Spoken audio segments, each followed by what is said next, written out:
ఈ వీడియోలో మీకు పర్ఫెక్ట్ వెజ్ పులావ్ రెసిపీ చెప్తాను. ఫుల్ గా చూసేయండి. వెజ్ పులావ్ తినడానికి కాదు, ఆర్ఆర్బి ఏఎల్పి సెలక్షన్ కి. RRB ALP preparation step by step చెప్తాను. జస్ట్ లైక్ ఒక మనం పులావ్ కుక్ చేస్తే స్టెప్ బై స్టెప్ ఒక్కొక్కటి వేసుకుంటూ ఎలా చేస్తాం, సేమ్ సిమిలర్ గా కంపేర్ చేస్తూ చెప్తాను. వీడియో చాలా ఇంట్రెస్టింగ్ గా ఉంటది. లైక్ కొట్టు, సబ్స్క్రైబ్ చెయ్యి. కుకింగ్ స్టార్ట్ చేద్దాం.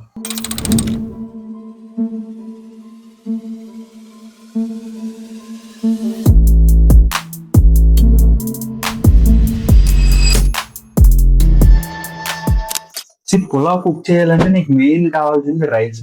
అలాగే నీకు ఏ జాబ్ కొట్టాలన్నా, ఏ ప్రిపరేషన్ స్టార్ట్ చేయాలన్నా నీకు కావాల్సింది బేసిక్స్. బేసిక్స్ స్ట్రాంగ్ గా లేకపోతే నువ్వు ఎంత పెద్ద జాబ్ ప్రిపేర్ అయినా, ఎలా ప్రిపేర్ అయినా సరే వేస్ట్, మొత్తం మాడిపోద్ది. So RRB ALP CBT 1 preparation main కావాల్సిన ఏంటో తెలుసా? వెజిటేబుల్స్. ఏంటేంటి? Aptitude, reasoning, general science. Good news ఏంటంటే రైల్వే ఏఎల్పి సిబిటి 1 లో జీకే తీసేస్తారు. సిబిటి 2 లో ఎలాగా జీకే ఉండదు. సో అసలు జీకే లేకుండా రైల్వే కాంపిటేటివ్ ఎగ్జామ్ అంటే మీకు పంట పడినట్టే. మీరు కరెక్ట్ గా యాప్టిట్యూడ్, రీజనింగ్ స్ట్రాంగ్ చేసుకున్న సిబిటి 1 అయిపోతుంది అనమాట. సో సెలక్షన్ దగ్గరికి వెళ్ళి నార్మల్ గా పులావ్ వండినప్పుడు ఒక వెజిటబుల్ మిస్ అయితే పర్లేదు, మిగతా ఇట్లతో మేనేజ్ చేయొచ్చు. కానీ 2-3 వెజిటబుల్స్ మిస్ అయితే టేస్టే చేంజ్ అయిపోద్ది. సేమ్ అలాగే నువ్వు యాప్టిట్యూడ్, రీజనింగ్, జనరల్ సైన్స్ మొత్తం వదిలేస్తానంటే అవ్వదు. జనరల్ సైన్స్ లో ఫిజిక్స్, కెమిస్ట్రీ, బయాలజీ ఇలా ఉంటాయి కాబట్టి అందులో కెమిస్ట్రీ నీకు నచ్చదా, వదిలే, పర్వాలేదు. యాప్టిట్యూడ్, రీజనింగ్ స్ట్రాంగ్ చేసుకున్నా సరే మేనేజ్ చేయొచ్చు. అలాగని జనరల్ సైన్స్ పూర్తిగా నెగ్లెక్ట్ చేయకుండా తగ్గించుకోవచ్చు. సో యాప్టిట్యూడ్, రీజనింగ్ కి ఎక్కువ టైం పెట్టుకో. సో సోర్సెస్ అనేవి మసాలా లాంటివి, ఆచితూచి వేసుకోవాలన్నమాట. లిమిటెడ్ గా ఎంత కావాలో అంత తీసుకుంటే ఎక్సలెంట్ ఉంటది. అదే ఎక్స్ట్రా అన్నిటి దగ్గర నుండి సోర్సెస్ తీసేసుకుంటాను, అన్ని మసాలాలు వేసేస్తాను అంటే రేపు ఉదయం నీకేం వండుతుంది. సో ప్రాపర్ సోర్సెస్, అదే మసాలాలు ఎలా సెలెక్ట్ చేసుకోవాలో చెప్తాను. ఆన్లైన్ కోచింగ్ తీసుకుంటావు, ఆఫ్లైన్ కోచింగ్ తీసుకుంటావు, లేదా ఏదైనా మెటీరియల్ చదువుతావా, నీ ఇష్టం. ఎలా చదివినా ఒకటే. ఎక్కువ సోర్సెస్ పెట్టేసుకోక స్టార్టింగ్ లోని, కొంచెం ఎక్స్పీరియన్స్ వచ్చాక నీకే అర్థమవుతుంది కాబట్టి నువ్వు సోర్సెస్ ఎక్స్పాండ్ చేసుకోవచ్చు. కానీ బిగినర్ గా లేదా నువ్వు స్టార్ట్ చేస్తున్నప్పుడు అయితే సోర్సెస్ మాత్రం చాలా లిమిటెడ్ గా ఉండాలి. ఎందుకంటే ఇప్పుడు సపోజ్ నువ్వు ఆన్లైన్ సోర్స్ తీసుకొని ఒక నోట్స్ ప్రిపేర్ చేస్తున్నావు అంటే నువ్వు ఒకళ్ళు ఫాలో అయితేనే బాగుంటది అనమాట. అలాగే ఒక మెటీరియల్ అయినా సరే, నేను ఆల్రెడీ ఏఎల్పి సెలక్షన్స్ కోసం కావాల్సిన బిట్ వీడియో చేశాను. ఇక్కడ డిస్ప్లే చేస్తాను, ఇదే thumbnail తో ఉంటది, చూడకపోతే చూసేయండి. చాలా మంచి వీడియో. ఒకవేళ మీకు చూసే ఓపిక లేదంటే ప్రతి బుక్ లింక్ డిస్క్రిప్షన్ లో ఇస్తాను. ప్రతిదీ అమెజాన్ కి వెళ్తే చూసండి. అదే ఓస్వాల్ అయితే నేను ఎన్టీపీసీకి అదే వాడుతున్నాను, చాలా బాగుంటాయి. సో మనకి 10% డిస్కౌంట్ వస్తుంది. మనోట్ 10 అనే కూపన్ కూడా వాడితే ఇంకా చాలా బాగుంటాయి, యూజ్ అవుతాయి. ఓస్వాల్ బుక్ లింక్ కూడా డిస్క్రిప్షన్ లోనే ఉంది, చెక్ చేయండి. ఈ వీడియోలో ఇది చదవండి, అది చదవండి అని మాత్రమే చెప్పడం కాకుండా మంచి సార్స్, యూట్యూబ్ లో ఫ్రీగా దొరికే క్లాసెస్, ఇవి కొన్ని ఐడియా బ్రీఫ్ ఇస్తాను అనమాట. మీరు వీడియో షేర్ చేసుకుంటారా, లేదా ఎవరికి మీ ఫ్రెండ్స్ కి షేర్ చేసుకుంటారా మీ ఇష్టం, లేదా స్క్రీన్ షాట్ తీసుకున్నా పర్లేదు. ఫస్ట్ బిగినర్స్ కి కెరియర్ రైడ్ అని ఒక ఛానల్ ఉంటది. ఇది ఎప్పుడుదో ఛానల్ అంటే కరోనా కంటే ముందే, ఎప్పుడు 3 years 4 years, ఇప్పటికి 7 years అయిపోతాయేమో. చాలా ఓల్డ్ వీడియోస్ ఉంటాయి, కానీ అందులో బేసిక్స్ ఉంటాయి. అంటే యాప్టిట్యూడ్ కి ఒక 27 వీడియోస్ ఎన్నో ప్లేలిస్ట్ చేసి ఉంటది. అండ్ రీజనింగ్ కూడా ఒక 17 to 18 వీడియోస్ ఉంటాయి అనమాట ప్లేలిస్ట్. మీరు జస్ట్ కెరియర్ రైడ్ అని సెర్చ్ చేసి పక్కన యాప్టిట్యూడ్ లేదా కెరియర్ రైడ్ రీజనింగ్ అని సెర్చ్ చేస్తే మీకు ప్లేలిస్ట్ వస్తాయి. ఆ ప్లేలిస్ట్స్ ఇంగ్లీష్ లో ఉంటాయి. మా పక్కా యూజ్ అవుతాయి. బేసిక్స్ డెవలప్ చేసుకోవడానికి ఆ వీడియోస్ ఆ ఛానల్ చాలా యూజ్ అవుతుంది. అంటే ఆ ఛానల్లో వేరే వీడియోస్ ఉంటాయి, అన్ని మనకు సంబంధం లేదు. నేను ఈ 2 ప్లేలిస్టుల కోసమే చెప్తున్నాను. అండ్ నెక్స్ట్ మన సబ్స్క్రైబ్స్ లోనే చాలా మంది సైన్స్ ఫర్ రైల్వేస్ బాగుంటది అని చెప్పారు. ఒక్కసారి చెక్ చేయండి. జనరల్ సైన్స్ కి మీకు ఆ ఛానల్ బాగా యూజ్ అవుతుంది. నెక్స్ట్ నేను ఎక్కువ చూసే సార్స్ ఎవరెవరు అంటే ఆదిత్య రంజన్, సాహిల్ శర్మ. వీళ్ళిద్దరూ నీకు మ్యాథ్స్ కి సూపర్ చెప్తారనమాట. నాకు పర్సనల్ గా చాలా ఇష్టం. నేను సాహిల్ సార్ది క్విక్ ట్రిక్స్ బై సాహిల్ అని ఒక యాప్ ఉంటది, అందులో కోర్స్ కూడా పర్చేస్ చేశాను. 1000 రూపీస్ కే నీకు మొత్తం యాప్టిట్యూడ్ గానీ లేదా ఏఎల్పి గానీ ఇచ్చేస్తారు. హిందీ ఛానల్స్ లో ప్రైసెస్ అనేవి చాలా తక్కువ ఉంటాయి. ఆదిత్య రంజన్ సార్ది ఒక ప్లేలిస్ట్ ఉంటదమ్మా. ఆ ప్లేలిస్ట్ లో నీకు ఫుల్ బేసిక్స్ నుండి ఫౌండేషన్ బ్యాచ్ అని ఉంటది. యాప్టిట్యూడ్ మొత్తం కవర్ అయిపోద్ది. ఫుల్ చాలా హై లెవెల్ వరకు కవర్ అవుతుంది. నీకు రైల్వేస్ కి ఈజీగా సరిపోదు. ఒక్క ప్లేలిస్ట్ చూస్తే చాలు. అండ్ ఆదిత్య రంజన్ అయిపోయింది, సాహిల్ సార్ అయిపోయారు. నెక్స్ట్ ఎండి క్లాసెస్ ఒక యూట్యూబ్ ఛానల్ ఉంటది. ఇందులో మ్యారథాన్ సెషన్స్ ఉంటాయి అన్నమాట. అంటే నీకు ఏఎల్పి కావచ్చు, గ్రూప్ డి కావచ్చు, కంటిన్యూస్ గా 6 అవర్స్ 8 అవర్స్ క్లాసెస్ ఇందులో నాకు చాలా బాగా హెల్ప్ అయ్యాయి. సో ఎండి క్లాసెస్ లోనే సైన్స్ కూడా బాగానే ఉంటది. మీరు సైన్స్ ఫర్ రైల్వేస్ తో పాటు ఇది కూడా చూసుకోవచ్చు. కానీ ఇప్పుడు చెప్పిన ఈ Aditya Ranjan, Sahil sir MD classes ఇవన్నీ హిందీలోనే ఉంటాయి. హిందీ కొంచెం వచ్చినా చాలు మామ, మీకు అర్థమైపోద్ది, గుర్తుపెట్టుకోండి. సో ఇవి నేను కొన్ని షేర్ చేసుకోవాలనుకున్న ఛానల్స్. ఒకవేళ సబ్స్క్రైబర్స్ లో మీకు ఎవరైనా ఇంకా వేరే ఛానల్స్ కానీ ఏవైనా ఉపయోగపడతాయి అని అనిపిస్తే కమెంట్ చేయండి. మిగతా వాళ్ళు కూడా చూస్తారు, వాళ్ళకి కూడా యూజ్ అవుతాయి. సోర్సెస్ తీసుకున్నాక నువ్వు మెయిన్ చేయాల్సిన పని ఏంటంటే నీ సిలబస్ తెలుసుకోవడం.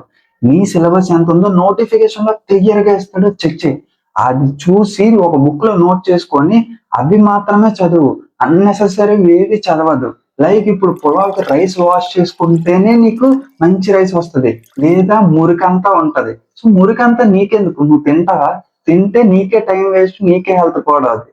సేమ్ అలాగే వాష్ చేసుకొని నీకేం కావాలో అదే తీసుకో సిలబస్ లో కూడా. ఇప్పుడు పులావ్కి మనకు కావాల్సిన అన్ని వేసాం కానీ అసలేం వేయలేదు. అదే వాటర్ కన్సిస్టెన్సీ. లైక్ నువ్వు ఒక రోజు 12 గంటలు చదివి ఇంకో 4 రోజులు గ్యాప్ ఇచ్చేసి మళ్ళీ ఇంకో 12 గంటలు చదివితే అస్సలు అవ్వదు. నీట్ గా రోజు ఒక 4 గంటలు చదివినా చాలు. 4 అవర్స్ 4 అవర్స్ 4 అవర్స్, ఈ రోజు 4 రేపు 4 అలా చదివితే నీకు సిలబస్ అంతా కంప్లీట్ అవుతుంది. అది నువ్వు ఒక రోజు చదివి 4 అవర్స్ గ్యాప్ ఇచ్చి ఇంకో రోజు చదివి అలా చదివితే ఎప్పటికీ అవదు. Consistency is main. Water consistency అనేది పులావ్ టెక్స్చర్ ని, దాని పర్ఫెక్షన్ ని డిసైడ్ చేస్తుంది. అలాగే నువ్వు ప్రిపరేషన్ కి ఎంత టైం ఇస్తున్నావు పర్ డే, డైలీ కన్సిస్టెన్సీగా ఇస్తున్నావా లేదా అనేది నీ సెలక్షన్ ని డిసైడ్ చేస్తుంది. నేను చెప్పినట్టు సోర్సెస్ అన్ని పెట్టుకున్నావు, రైస్ వాష్ చేసుకున్నావు, అంతా బాగానే ఉంది, వెజిటేబుల్స్ మసాలాలు అన్ని బాగానే ఉన్నాయి. మరి సాల్ట్ ఏది మామ? సాల్ట్ అనేది మాక్ టెస్ట్ లాంటిది మామ. అది లేకపోతే నీకు టేస్టే ఉండదు, నీ ప్రిపరేషన్ లో ఒక పర్ఫెక్షన్ ఉండదు. పొలం ఎలా ఉండవని కాదు, లాస్ట్ టేస్ట్ వచ్చిందా లేదా అదే ఇంపార్టెంట్. సో ఎలా ప్రిపేర్ అయ్యావు కాదు, మార్క్స్ రాస్తున్నావా లేదా, నీకు సెలక్షన్ అవుతుందా లేదా అనేది ఇంపార్టెంట్. ఎంత చదివినా నీకెన్ని మార్కులు వస్తున్నాయో తెలుసుకోలేకపోతే, నువ్వు నీ మిస్టేక్స్ రెక్టిఫై చేసుకోలేకపోతే ఏంటి మామ యూజ్? సరే ఇవన్నీ చేస్తాం, మంట పెట్టవా? అదే మామ ప్రెషర్.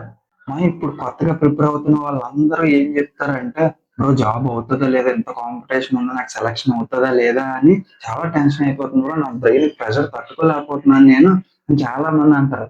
బ్రో పులావ్ వండాలి అంటే హీట్ ఉండాలి కదా, అంతే కదా. మంట పెట్టకపోతే ఎలా బ్రో వంట అవుద్ది? అలాగే నీకు ప్రెషర్ లేకపోతే నీ బాడీకి ఎలా తెలుస్తుంది బ్రో ఇది అర్జెంట్, ఇది నీకు కావాలి అని చెప్పి. సో హై ఫ్లేమ్ లో పెడితే ఫుడ్ ఎలా మాడిపోద్దో, హై టెన్షన్ ఫీల్ అయితే, హై ప్రెషర్ ఫీల్ అయినా నీ బ్రెయిన్ సరిగ్గా పనిచేయదు. సో లో ఫ్లేమ్ పెట్టుకో, తక్కువ టెన్షన్ తీసుకో, కానీ టెన్షన్ అనేది ఉండాలి, ఉంటేనే నీ బ్రెయిన్ ఫంక్షన్ అవుతుంది. కొన్నిసార్లు మన బ్రెయిన్ టెన్షన్ లోనే బాగా వర్క్ అవుతుంది. సో ఆ టెన్షన్ అనేది నువ్వు ఈ పాజిటివ్ సైడ్ కి వాడుకో. సో ఆ టెన్షన్ నువ్వు స్పీడ్ గా క్యాల్కులేట్ చేయడానికి వాడుకో. 1 మినిట్ టైం పెట్టుకుని నువ్వు ప్రాబ్లమ్ సాల్వ్ చేయడానికి కూర్చున్నావు అనుకో, నీ బ్రెయిన్ తెలుస్తుంది ఒక 1 మినిట్ లో ఇది ఎలాగైనా సాల్వ్ చేయాలని. అదే నువ్వు టైం లిమిట్ లేకుండా నువ్వు ప్రిపేర్ అయితే నీ బ్రెయిన్ కి చురుకుదన, ఫాస్ట్నెస్ అలా వస్తుంది. సో దానికి కావాల్సింది ప్రెషర్, అలాగే ఫ్లేమ్ కూడా. రైల్వే జాబ్ అయినా ఏ గవర్నమెంట్ జాబ్ అయినా ఇన్స్టెంట్ నూడిల్స్ కాదు మామ వెంటనే వచ్చేదానికి, టైం పడుతుంది. లైక్ స్లో కుకింగ్ పులావ్ లాంటిది అనమాట. ఎంత బాగా కుక్ అయితే అంత మంచి రిజల్ట్ వస్తుంది. గ్రేట్ డిష్ అనేది బెటర్ కుకింగ్ టైం తోటి అవుద్ది అనమాట. సో మీకు కూడా సెలక్షన్ అవుతుంది, మీరు కూడా వెయిట్ చేయండి, మీరు కూడా స్లోగా కుక్ చేసుకోండి. అంతే నీకు పర్ఫెక్ట్ పులావ్ అయిపోయింది. దాని మీనింగ్ నీకు సెలక్షన్ అయిపోయిందని కాదు, నీ ప్రిపరేషన్ కి ఒక ఐడియా వచ్చింది అనేసి. సో మళ్ళీ క్లియర్ గా చెప్తాను, గుర్తుపెట్టుకో. నీకు బేసిక్స్ ఉండాలి, మంచి సోర్స్ ఉండాలి, అన్ని సబ్జెక్ట్స్ ఈక్వల్ గా కవర్ చేయాలి. Main main main aptitude, reasoning ఎక్కువ టైం నువ్వు, అండ్ జనరల్ సైన్స్ కి నార్మల్ టైం ఇచ్చినా పర్వాలేదు, కానీ నెగ్లెక్ట్ చేయక. అండ్ సిలబస్ మొత్తం మంచి సోర్స్ తో కంప్లీట్ చేయు, అండ్ నోట్స్ బాగా ప్రిపేర్ చేసుకో. నేను ఆల్రెడీ నోట్స్ ప్రిపరేషన్, ఏఐతో నోట్స్ ఎలా ప్రిపేర్ చేసుకోవాలి అని 2 వీడియోస్ చేశాను. అసలు నోట్స్ ప్రిపరేషన్ కానీ లేదా జీకే జిఎస్ ఇవి ఎలా గుర్తుపెట్టుకోవాలని చెప్పి నేను ఒక వీడియో చేశాను. సో ఆ 2 వీడియోస్ ఇక్కడ పెడతాను, నీట్ గా ఉంటది. నోట్స్ అనేది ఎలా ప్రిపేర్ చేసుకోవాలని నేను చేసిన వీడియోస్ అన్ని ఇక్కడ డిస్ప్లే చేస్తాను. సో ఇవి మన ఛానల్లోకి వెళ్ళి చూస్తే మీకు క్లారిటీ వస్తుంది అన్నమాట. And next main important mock test. స్లోగా ప్రిపేర్ అవుతూ డైలీ టాపిక్ టెస్ట్ రాసుకో. 80% సిలబస్ అయ్యాక మాక్ టెస్ట్ స్టార్ట్ చేయి. మాక్ టెస్ట్ డైలీ 1 రాయు, డైలీ 2 రాసినా పర్లేదు. కానీ మాక్ టెస్ట్ దాని అనాలిసిస్ మెయిన్ ఇంపార్టెంట్.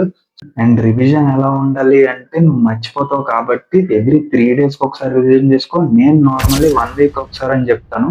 కానీ నువ్వు కొత్త కాబట్టి ఫస్ట్ నుండి ప్రిపేర్ అవుతున్నావు కాబట్టి ఎవ్రీ 3 డేస్‌కి ఒకసారి అంటే 3 డేస్ చదువు, ఒకరోజు రివిజన్ చేసుకో. 3 డేస్ ఏం చదివావు అని.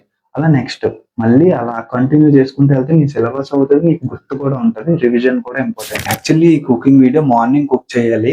సో మార్నింగ్ నాకు టైం దొరకలేదన్నమాట. ఎందుకంటే నేను ఈ వీక్‌లో 2 డేసే ఇంట్లో ఉన్నాను. ఆ 2 డేస్‌లో నైట్ ఒకసారి వచ్చాను, ఈవినింగ్ ఒకసారి వచ్చాను గానీ డే టైమ్ సెట్ అవ్వలేదు. సెట్ అయ్యాక ఇప్పుడు వీడియో చేసి, ఎడిట్ చేసి కొంచెం కొత్తగా ట్రై చేశాను ఈ వీడియో. అంటే ఎడిటింగ్ స్టైల్ కూడా కొంచెం మార్చాను.